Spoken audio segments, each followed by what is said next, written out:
So we're identifying an area that's going to grow, not one that's already grown or one that's in the middle of its boom, but one that can grow in the future. But we're also identifying one that provides a cash flow that allows you to stay in the market until you get to that growth, just in case the growth doesn't come as soon as you would like.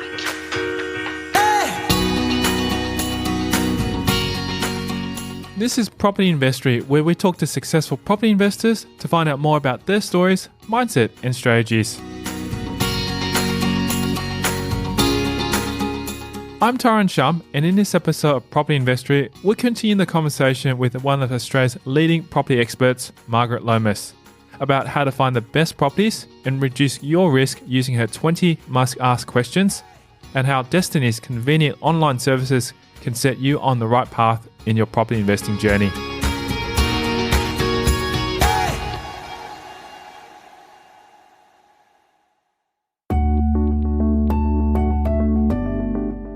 So, what held Lomas back from investing in property initially? We've always had a fierce desire to be independent financially. So when you're faced with the fact that on one side of the coin, you must become financially secure, and on the other side, you have an aversion to risk, there's a disconnect between those two sides that you've got to work out. And the way we worked that out is we sat down together and we talked about what each of us was prepared to do in terms of taking risk and where each of us needed to stop so that we could minimise the risk as well. And in doing that, we worked out that there were certain kinds of property that we would buy and certain kinds that we wouldn't buy. But we knew that in that choice, and for us the choice was to buy just standard residential property in areas that we knew would always be able to get a tenant of some kind, even if we had to drop the rent a little bit.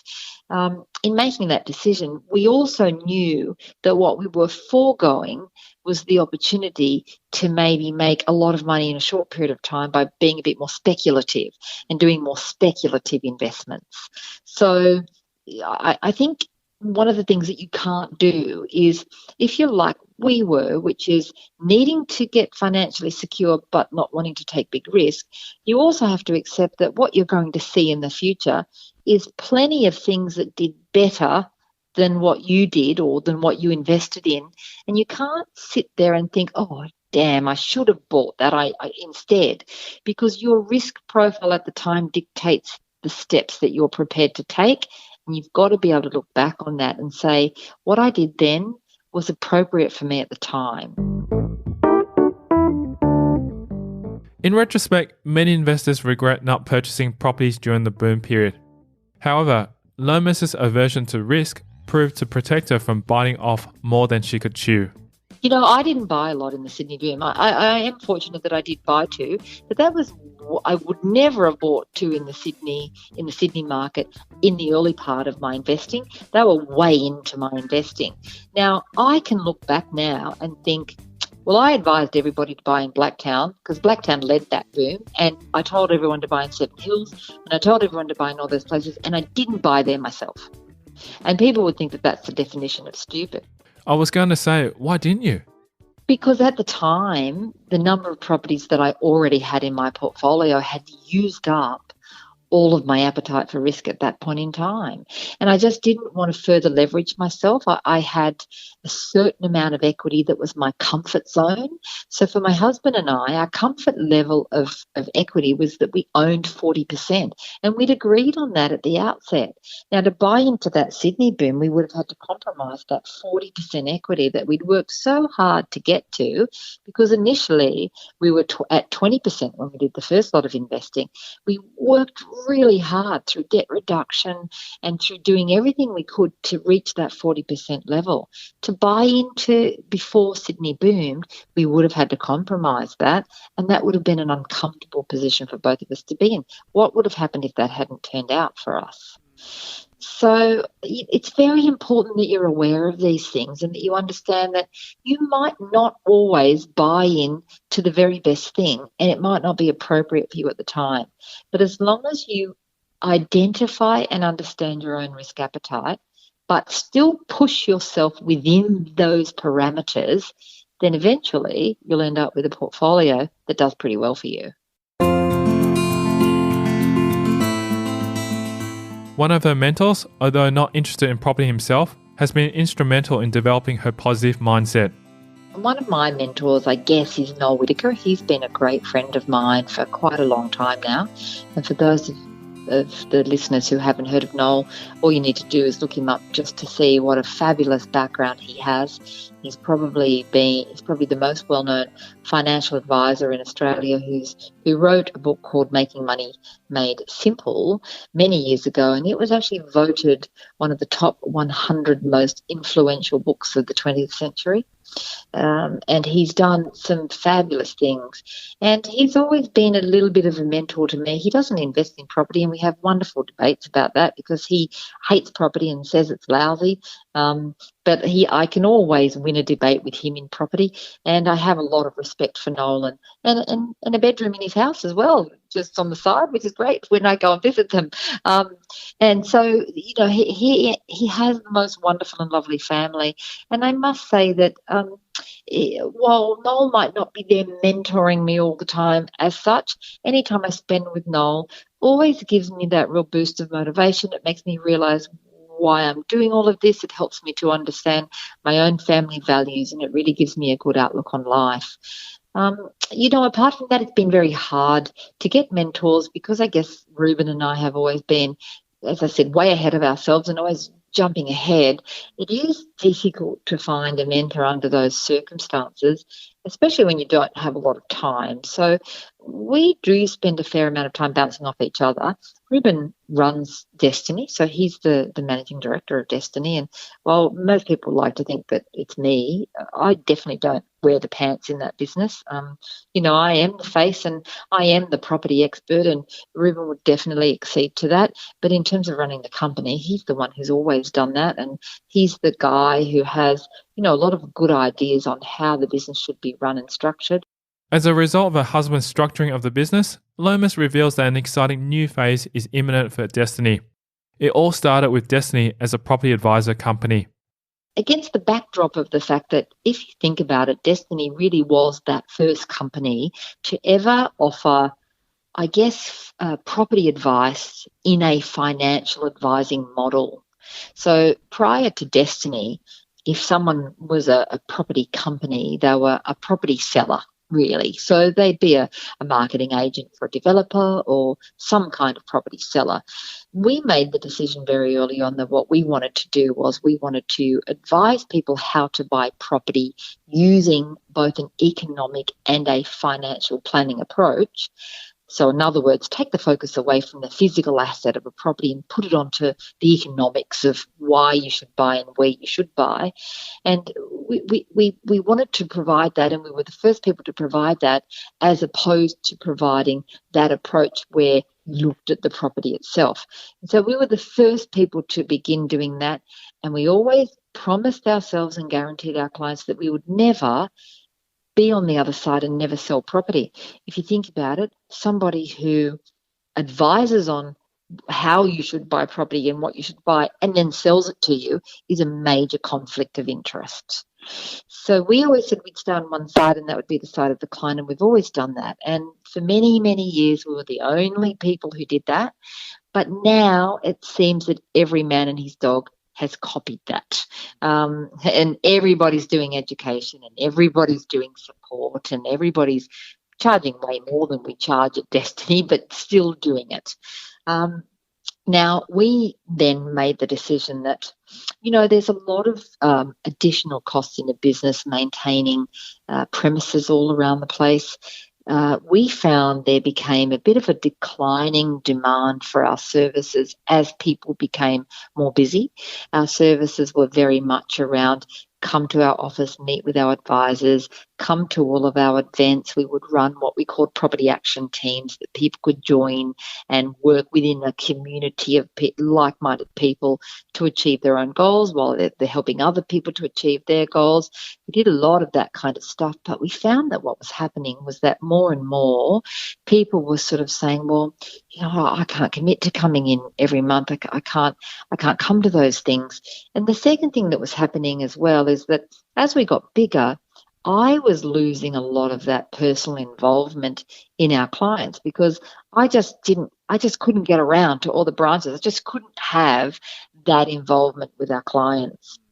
So my husband started to look at it all, and because he is a software programmer by nature and loves technology, and I do too, I might add, he started to think about ways that we could bring our services just as effectively into people's homes, but not have them have to make that big commitment to go out on a Wednesday night after work or to actually go somewhere. With this in mind, they design a way to reach out to their clients in a personalized way while adding a layer of convenience to the business. And so we've developed the new digital services, and I must say they're just turning out fabulously well. So if someone comes to Destiny now, the first thing they do is go to our website and they get to actually view a presentation that I put together. I'm lucky to own a TV studio, so I can create some really good quality video. So I put together a proposal about our services that even includes a full disclosure on what we charge, which is very cheap, I might add. So people can go and look at that, and from there decide without feeling threatened if we're right for them or not. So decide without having someone in the room with them pressuring them to sign up. Yeah, that sounds good for me, or no, I don't want to have anything to do with that. And therefore they can go ahead from there. And once they've done that, what happens is they get a whole range of things. They get all of their meetings done via a fabulous web meeting tool that we've developed that after the first 2 minutes, you feel like you're in the room with that other person. So people say, well, I like face-to-face. It is face-to-face. You just face-to-face over a computer. We can do screen sharing. We can do all sorts of things. The second thing that they get is every month I now run a webcast purely for our clients, and every month it's something different. So we do, on the first month, we do a guest speaker. We've had some fabulous guest speaker, and we've just done one on small developments, actually, which was great. And then the next month, we do a town spotlight where I'm telling my clients where they should be looking way before I release it to the general public and giving a good rundown on a couple of new areas. And then on the third one, we do my quarterly economic update and market update, property market update. And they happen every month. There is also a platform where clients can interact with one another and solve issues where needed. From this, it is evident that Destiny is leading the way for the future of property advising. Third thing that they get is they're involved in my cloud rooms where I run small groups of under 10. We all join in a room on the cloud with me leading that group, and they meet every month and work together to achieve all their property goals. So they share information, ideas, research, and basically when you're working with 9 other people, you're far more efficient at what you're doing, and you're supported and you're motivated because other people are also buying, and it's a great environment. And all of our clients get the opportunity to be involved in those cloud rooms with me as the person running them. And then the last thing, or the second last thing, is Destiny Chatter, which is almost like a Facebook iteration, where all clients get to come on and ask questions, and I come onto that all the time, and we solve problems, and we get everything that you can imagine happening in that. At the moment, for example, someone has a strata issue, someone else has a property manager issue, and all the other clients are all jumping in and helping each other out. It's like a forum, and it's really good. And then the last thing, of course, is Destiny Live, which is a fabulous property tracking and analysis tool that not only helps you to assess properties you're going to buy, but it completely tracks all of your personal and property financials. It produces and creates tax schedules at the end of the year to save you money with your accountant. And it's got an advisor section where we can log in and look at all your stuff and communicate with you via that advisor section and really keep on top of your financial circumstances to guide you. So I know that's been a little bit of a long description, but it's a very exciting way for us to operate. It's brought me back to my clients, and it's enabled me to share all of my expertise much more openly and widely, and our clients so far are really loving it. Coming up after the break, we'll uncover the best advice Lomas has ever received in her property investing journey. You know, when one window closes, a door always opens somewhere else, even if it's a long time between the window closing and the door opening. How to reduce the risk of buying lemons with a strategy. Buy and hold, but divest bad assets as soon as you can recognise them. And that's next. I'm Tyron Shum, and you're listening to Property Investory.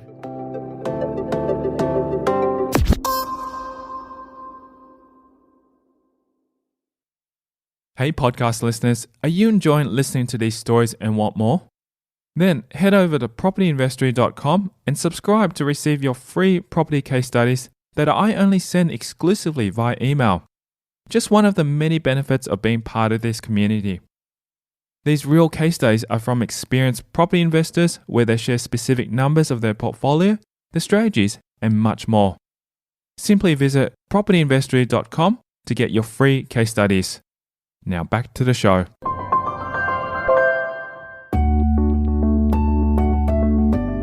When considering the best advice she has ever received, her father's inspirational words have allowed her to tackle whatever obstacles she encounters in her journey. I've received so much advice over my life that it's very difficult to put my finger on what the best piece of advice. But I suppose many, many years ago, my father always encouraged me to believe in myself. And when the chips are down and when things are looking shaky and then when I'm not sure whether or not I can do this thing, whatever the thing is I'm doing at the time, I always think about the fact that in the past I've always made things work, and if things don't work, then I've found a way to come around from that and move on. You know, when one window closes, a door always opens somewhere else, even if it's a long time between the window closing and the door opening. So in believing in yourself, you know that you're going to handle whatever comes. I think what that does is it removes the fear of the future from you, and it's the fear of what may happen that holds many people back. I've always got an attitude that it doesn't matter what happens in the future, I will be able to deal with it in some way. As long as it doesn't kill me, then I'll be able to deal with it in some way. And so just having that belief that you can deal with whatever comes your way gives you a little bit more courage to take on whatever you're headed for. Lomas also shares with us the philosophy behind her property investing strategy, which has allowed her to build her portfolio over many years. Well, I believe in buy and hold. I don't mean buy and hold throughout a lemon property. So it's buy and hold, but divest bad assets as soon as you can recognise them, which I obviously learned from my experience with that block of land. So it is a buy and hold strategy, but also it is a strategy of understanding that the debate about whether you should buy a cash flow property or a growth property is really a moot one. Everybody should want to buy a property that delivers the best cash flow for the best growth that they can get. So when we're asking the 20 questions that I developed for every property investor, we're asking them with a view to being able to firstly identify an area that is going to grow in the future at some point in time, and preferably in the shorter term, but if it happens in the medium term, then that's acceptable as well. So we're identifying an area that's going to grow, not one that's already grown or one that's in the middle of its boom, but one that can grow in the future. But we're also identifying one that provides a cash flow that allows you to stay in the market until you get to that growth, just in case the growth doesn't come as soon as you would like. So I really want people to understand that nobody can tell you when a property is going to grow, but with the right kind of research, you can identify if a property is likely to grow and reduce the incidence of you buying a lemon. Talking through the steps of finding the best properties for your situation, Lomas says that it's important to locate an area which has the potential for growth.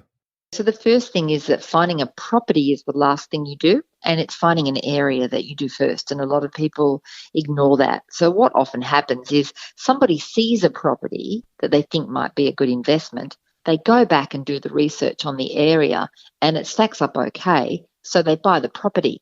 And what they don't realise is that there could have been a better area somewhere else with almost the same property in it that would have been a better investment at the time. So starting with a property is a backwards way to begin. You've got to start with an area first. Identify the area that is going to take off next. Now, it's all very well to read the magazines, but if you do that, you're probably just going to be buying where everybody else is buying. I like to use some experts' hotspots as a guide for maybe a generalised area where I might start looking, but wave out from that and try to identify, areas that haven't yet taken off that might be on the periphery of those hotspots.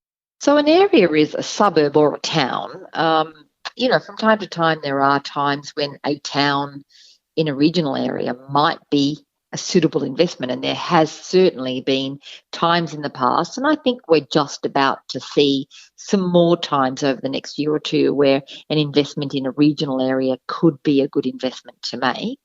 But essentially I define an area really by local government area. And so when I look at the local government area, I try to then have a look at what suburbs are there and then assess which one out of all of those suburbs is the most likely to grow next. Usually when you identify a local government area, you'll find that there's some suburbs in that area that have already taken off, and you can tell that by having a look at the days on market and comparing the trends over that and see which ones are selling more quickly than others. But usually if a suburb is in a local government area, it's going to be the recipient of whatever infrastructure development happens there, and it's also going to be an area that will take off once the more favoured areas become overpriced. So, we often see in a local government area, we see the favoured areas, and some people want to invest in those favoured areas, but I never want to invest in the favoured ones. I might not want to invest in the dodgiest area in that local government area, but I usually like to invest in the less favourable ones because I know that once the favoured areas get up there and start to become really pricey, people will start to wave out a little bit and they'll be prepared to take properties in the outlying areas and they'll then begin to grow. She outlines what to look for when researching the right areas and properties in her book, 20 Must-Ask Questions for Every Property Investor. The reason why I even wrote the 20 questions book, and you can get the 20 questions, I'm sure, from the website somewhere, someone would have them up there somewhere, is because those 20 questions they make up the research. The first 11 questions are about the area and the second 9 are when you get to property selection, the questions you have to ask about choosing the right property in that area. And so they encompass all of the things like how to find the employment data and how to read the employment data, what kind of infrastructure you need, what the demographics need to look like, and include things like median household incomes and what you're looking for in those trends. The questions identify the trends that you're seeking and really help you to focus in on that research in a really targeted way so that you don't miss any of the important steps. Lomas shares some of the investments she has made in development sites, advising that if you're careful about what you buy, there can be great potential in that side of property. I think I've worked out that developments can be good or bad. I've got one going at the moment that isn't necessarily going to turn out the way I would like at a development site that I bought where I wasn't quick enough to develop it, and the 4 that I thought I could build is now 3 because of a change to the town plan, and again that's probably not going to be a viable investment.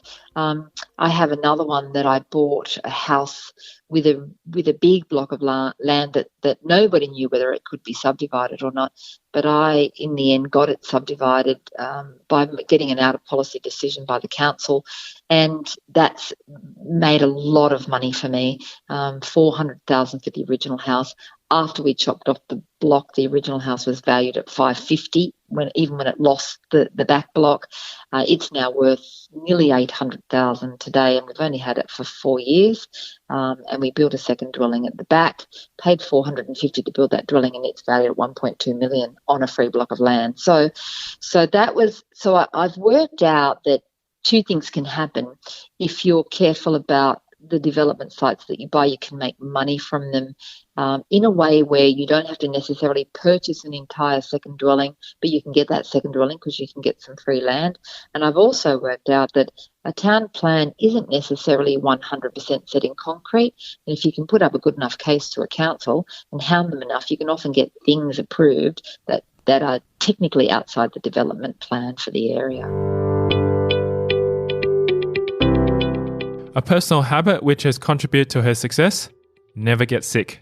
My dad always taught me to have a very good work ethic, and I have in turn taught that to my children. So one of the things that I can always recall my father doing is getting up every single morning and going to work and coming home every single night at dinner time. Now, he didn't work weekends and he didn't work nights, and I am the same, although now I'm doing the occasional night for our cloud rooms. But apart from that, I've got not only a good work ethic, but I've got a good balance of work as well. Family time is important. So for me, that work ethic has gotten me through all of the jobs I've ever had to do just by knowing that I've got to get up in the morning and I've got to go. I don't take sick days, mainly because I don't get sick, but I think I don't get sick because I've got a good work ethic, so my brain doesn't let me get sick. And I think just having that good work ethic then applies across all facets of your life. If you have a good work ethic, then that ethic carries through to any activity that you're undertaking or any job that you've got, and it carries through into your family as well. So, if you could speak to herself from 10 years ago, what would she say? I would say that life is going to get a lot better, because 10 years ago, I had a lot of things going on in my personal life. And so I would say hang in there, which is what I did, because things are going to get even more wonderful. My children are all grown up and they've left home now, and many parents hate that time. It's a wonderful time for me. I like having my own personal space back again, which I haven't had for a very long time. But B, I love the relationship that I have with my adult children and their families, and it's a very exciting time. So, I'm 57 now. At 47, I guess I might have feared approaching 60, but I don't now, because I'm enjoying the journey so much. Buying properties which have the potential for development in the future is an exciting prospect for Lomas. Well, one of the things that I've done with the last maybe 7 or 8 properties that I've bought is I've made sure that I've bought properties that potentially have development potential in them. So I bought properties that were good enough investments on their own, even if I did nothing else with them except just rent out the house, but also had the opportunity to develop them in the future. Now, I've just come through doing 2 of them. So I've taken 2 duplexes, so that's 4 separate rentals altogether, but it was 2 and 2, and down in South Australia, and I've demolished them and turned them into 4 and 4. So I've just taken 2 old duplexes and turned each lot of duplexes into 4 new units, and that was actually quite exciting doing that, and there's a lot more of that now that I really want to do. I've gained a lot of confidence through doing that. I've decided to write a book along with Peter Kalizos about the journey, the property development journey, because nobody's written one yet, and it needs to be written. So that'll be great guidance for people who want to do small property developments. But I've got plenty more sites now that I can look at with a development eye, and that's what I want to be doing for the next 10 years.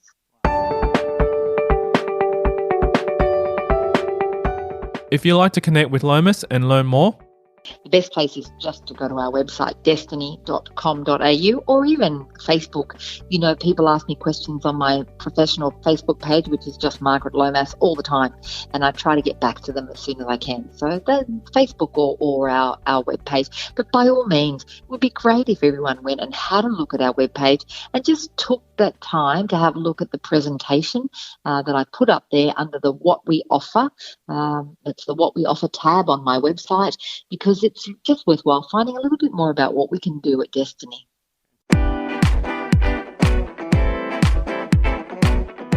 Thank you to Margaret Lomas, our guest on this episode of Property Investory. If you'd like to learn more and hear about her journey, then visit our website at propertyinvestory.com.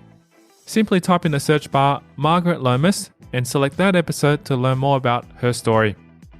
Also, if you haven't subscribed to receive your free property case studies that I only send out exclusively via email, you can text me your email address to 04 99 88 10 40 to subscribe. These real case studies are from experienced property investors where they share specific numbers of their portfolio, the strategies, and much more. Simply text me your email address to 04 99 88 10 40 to get your free case studies. Thanks for listening.